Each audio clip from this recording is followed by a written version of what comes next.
आप सभी लोगों को राम राम।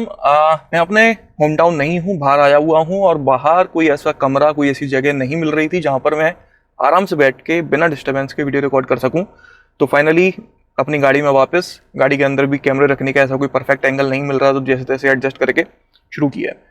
न्यूज़ लेकिन सारी परफेक्ट है अपने पास। बात करते हैं, रायमैक नेवरा आर हाइपरकार ने 24 नए वर्ल्ड रिकॉर्ड सेट किए हैं और ये सभी वर्ल्ड रिकॉर्ड्स एक्सेलरेशन और ब्रेकिंग को लेकर हैं। कितनी जल्दी वो एक्सेलरेट करती है और एक्सेलरेट होने के बाद कितनी जल्दी वो ब्रेक मतलब रुक सकती है गाड़ी, इसी से संबंधित सारे वर्ल्ड रिकॉर्ड्स हैं। 0 to 100 किलोमीटर पर आवर की स्पीड को ये सिर्फ 1.72 सेकंड्स में अचीव कर लेती है और 1 या 2 सेकंड में ही ब्रेक्स लगाने के बाद रुक भी जाती है। इतना कंट्रोल है इस गाड़ी में। 120 किलोवाट आवर की इसमें बैटरी मिलती है जो 2017 bhp की पावर जनरेट करती है। हुंडई ऑरा ऑटोमेटिक अगर आप लेना चाहते हो तो ये अब आपको 87,000 रुपीज सस्ती मिलने लगी है। असल में एक नया वेरिएंट एस ऑटोमेटिक लॉन्च किया गया है 8.08 लाख रुपीस में, जिसकी वजह से इसका ऑटोमेटिक ट्रांसमिशन जो है पहले से सस्ता हो गया है। विनफास्ट VF7 और VF6 की बुकिंग्स चालू हो चुकी हैं। पहले VF7 लॉन्च होगी और उसके बाद में VF6। VF7 में आपको फ्रंट व्हील ड्राइव और ऑल व्हील ड्राइव दोनों ही देखने को मिलेंगे, लेकिन VF6 में सिर्फ फ्रंट व्हील ड्राइव मिला करेगा। VF7 की बात करें तो इसमें 70.8 किलोवाट आवर की बैटरी मिलती है जो 204 bhp की पावर जनरेट करती है और 310 Nm का टॉर्क। अगर आप फ्रंट व्हील ड्राइव लेते हो तो, अगर आप ऑल व्हील ड्राइव लेते हैं तो यही बैटरी 350 bhp की पावर और 500 Nm का टॉर्क जनरेट करती है। 431 से 450 किलोमीटर की रेंज इसमें क्लेम की जाती है। टेस्ला वालों ने अपना शोरूम खोल लिया है मुंबई में पहला, और उसके बाद दिल्ली में खोलने वाले हैं, आप लोगों को पता ही है। और मॉडल वाई को इन्होंने लॉन्च किया है। देखने में बड़ी सिंपल सी लग रही है और काफ़ी एडवांस्ड है इसका इंटीरियर। एडवांस में इसलिए कह रहा हूँ कि आपको बटन कहीं पर देखने को नहीं मिलेंगे, सब जगह टच स्क्रीन भरी पड़ी है। 2 वेरिएंट्स हैं, स्टैंडर्ड और long range variant. Fully import किया गया है इस गाड़ी को। 500 से 622 किलोमीटर की रेंज इसमें क्लेम की जाती है। जो इसका टेस्ला का जो सबसे बेहतरीन फीचर माना जाता है ऑटो पायलट, मतलब कि जैसे हम एडास कहते हैं, उसमें 1-2 फीचर्स ज़्यादा हैं उनके ऑटो पायलट में। वो ऑटो पायलट फीचर अगर आप लेना चाहते हो तो आपको 6 लाख रुपए और देने पड़ते हैं, ऐसा ऑप्शन मिलता है। लेकिन बात यह है कि 6 लाख रुपए ज़्यादा देके आप ऑटो पायलट तो ले लोगे, लेकिन वो ऑटो पायलट फीचर इंडिया में फुल्ली एक्टिवेटेड नहीं है। कुछ ही फीचर्स हैं जो यहाँ पर काम कर रहे हैं, क्योंकि इंडियन रोड्स आप जानते हो बहुत माशाल्लाह है। यहाँ के साइन एंड सिग्नल्स वगैरह तो क्या ही कहने, और लोगों की ड्राइविंग स्किल्स तो बहुत ही शानदार है। तो यहाँ पे ऑटो पायलट मुझे लगता भी नहीं है कि अगर पूरी तरह से एक्टिवेट भी हो गया तो सही तरह से काम कर पाएगा। वारंटी की बात करें तो गाड़ी के ऊपर 4 साल या फिर 80,000 किलोमीटर तक की वारंटी मिलती है और बैटरी के ऊपर 8 साल या फिर 1,92,000 किलोमीटर की वारंटी मिलती है। इस गाड़ी को लगभग 60 लाख रुपए में लॉन्च किया गया है।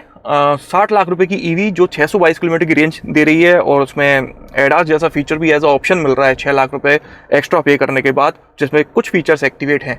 मुझे लगता है ये जो 8 साल की वारंटी दे रहे हैं ना, इनकी खुद की गारंटी है कि ये 8 साल इंडिया में टिकेंगे। जो ये 8 साल की वारंटी दे रहे हैं, मुझे लगता नहीं है। जिस हिसाब से टेस्ला वाले इंडिया में आए हैं, इनकी वेबसाइट देखो या कुछ भी करो, इनका कोई खास मन नहीं है यहाँ पे गाड़ी लॉन्च करने का और आगे ऑपरेशन। पहले ये लोग बोल रहे थे कि इंडिया में मैन्युफैक्चरिंग करेंगे, अब ये बोल रहे हैं हम बिल्कुल इंटरेस्टेड नहीं है इंडिया में मैन्युफैक्चरिंग को लेकर। टेस्ला की ये रेंज है, बैटरी है, पावर आउटपुट, टॉर्क आउटपुट, ये सारे फिगर्स वेबसाइट पर ढूंढ के आप रह जाओ, कहीं आपको ढंग से नहीं मिलेगा। मतलब गाड़ी की पूरी डिटेल भी इन्होंने सही तरह से पब्लिश नहीं की है। जो शोरूम इन्होंने लिया है उसके लाखों रुपए वहाँ का किराया है, मतलब 30-35 लाख रुपए समथिंग वहाँ का किराया है। गाड़ी का 60 लाख रुपए की, मतलब गाड़ी इनकी बिके ना बिके, हर महीने 2 महीने में एक गाड़ी का किराया तो ये दे ही रहे हैं, चाहे इनकी गाड़ी की बिक्री हो या ना हो। तो ये नुकसान ये लोग कब तक सहन करेंगे? और उसके बाद में मुझे नहीं लगता ये 8-10 साल से ज़्यादा टेस्ला यहाँ पर टिकेगा बिना मैन्युफैक्चरिंग के। इनको यहाँ बहुत बड़ा प्रॉफिट नहीं होने वाला। अभी नई नई कंपनी है और टेस्ला का नाम है, इसलिए कुछ गाड़ियाँ जरूर बिक जाएंगी, पर लॉन्ग रन में देखा जाए तो मुझे कुछ पॉजिटिव आउटपुट नजर नहीं आता। किया कैरेंस क्लेविस ईवी लॉन्च की गई है 18 लाख रुपीस में। 24.49 लाख रुपीस का टॉप वेरिएंट मिल जाता है। 22 जुलाई से इसकी बुकिंग चालू हो जाएगी। 2 बैटरी ऑप्शन है, 42 किलोवाट आवर और 51.4 किलोवाट आवर। 42 वाली बैटरी में आपको 404 किलोमीटर की रेंज मिलती है और 51.4 वाली में 490 किलोमीटर की रेंज मिलती है। इसमें 8 साल या फिर 1,60,000 किलोमीटर की वारंटी मिलती है पूरी गाड़ी में। पूरी मतलब बैटरी के साथ भी आपको 8 साल की वारंटी मिलती है। कंप्लीट गाड़ी के ऊपर है वारंटी। महिंद्रा ने अपने कंसेप्ट्स को वापस से टीज किया है। 15 अगस्त को रिवील करने वाले हैं। विजन एस, विजन SXT और विजन X, तीनों ही गाड़ियों को टीज किया गया है। जीप कंपास और मेरिडियन के ट्रेल एडिशंस को लॉन्च किया गया है। कंपास का ट्रेल एडिशन आपको 25.41 लाख रुपीस का मिलता है और मेरिडियन का 37.27 लाख रुपीस का। वॉल्वो XC60 के फेसलिफ्ट को लॉन्च किया जाना है 1 अगस्त को। BMW 2 सीरीज ग्रैंड कूपे के प्राइसेस चालू हो गए हैं 46.9 लाख रुपए से शुरू होकर 48.9 लाख रुपए तक। 1.5 litre 3 cylinder turbocharge petrol engine इसमें मिलता है जो 156 bhp की पावर और 230 Nm का टॉर्क जनरेट करता है। मतलब 50-60 लाख रुपए की गाड़ी लो उसमें भी 1.5 लीटर 3 सिलेंडर पेट्रोल इंजन है। वारे BMW। बलेनो को भी अपडेट कर दिया गया है, 6 एयरबैग्स इसमें स्टैंडर्ड मिलने लगे हैं, लेकिन मारुति वालों ने अभी तक बलेनो के इंक्रीज प्राइसेस को रिवील नहीं किया है। इस साल के आखिर तक मारुति की हर किसी गाड़ी में आपको 6 एयरबैग्स स्टैंडर्ड मिलने लगेंगे। रेंज रोवर वेलार ऑटो बायोग्राफी को लॉन्च किया गया है 89.9 लाख रुपीस में। ये पेट्रोल और डीजल दोनों में ही मिल जाती है।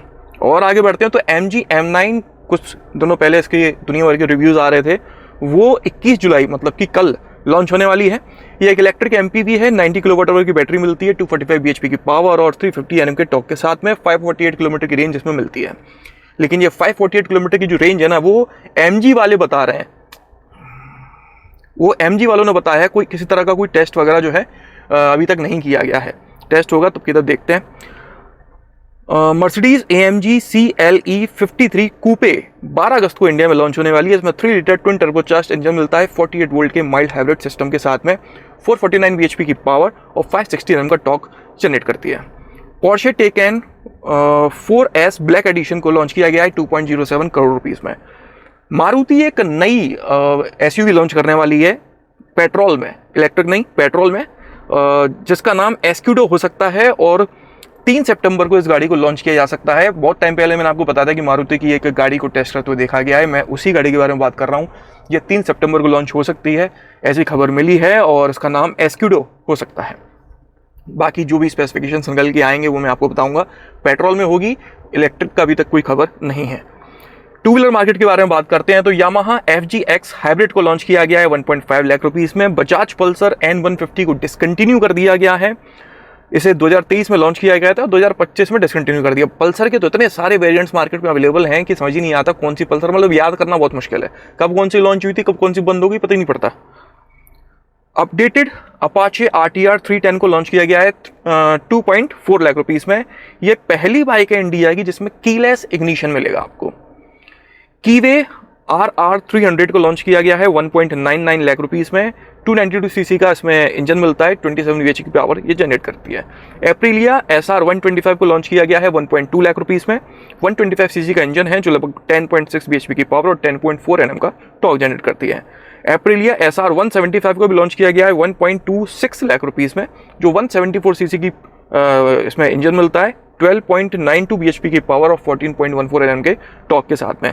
तो न्यूज़ तो इस हफ्ते की बस इतनी थी, कोई ऐसी खास बहुत अच्छी न्यूज़ नहीं है। एक बस वही मारुति वाली न्यूज़ में दम थी, बाकी कोई ऐसी बहुत दमदार न्यूज़ इस हफ्ते नहीं है। तो मैं परसों अपने होम टाउन वापस पहुंच जाऊंगा और कल मतलब कि मंडे को आपको उस वीडियो का दूसरा पार्ट देखने को मिलेगा जो मैंने कल पब्लिश किया था कि हाईवे के ऊपर किस तरह से गाड़ी चलानी चाहिए और क्या वो टिप्स हैं जिनकी मदद से आप एक प्रो ड्राइवर बन सकते हो हाईवे पर।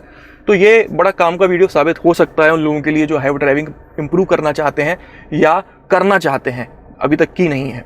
तो उसका पहला पार्ट मैंने कल सैटरडे को रिलीज़ किया था।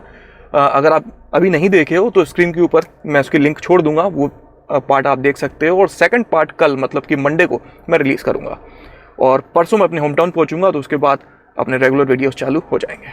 तो चलिए इस वीडियो में तो इतना ही। अगर आपको ये पसंद आया तो लाइक कर दीजिएगा, इस चैनल को सब्सक्राइब कर लीजिए और बेल आइकन को दबाना बिल्कुल ना भूलना। आपका दिन शुभ रहे, धन्यवाद।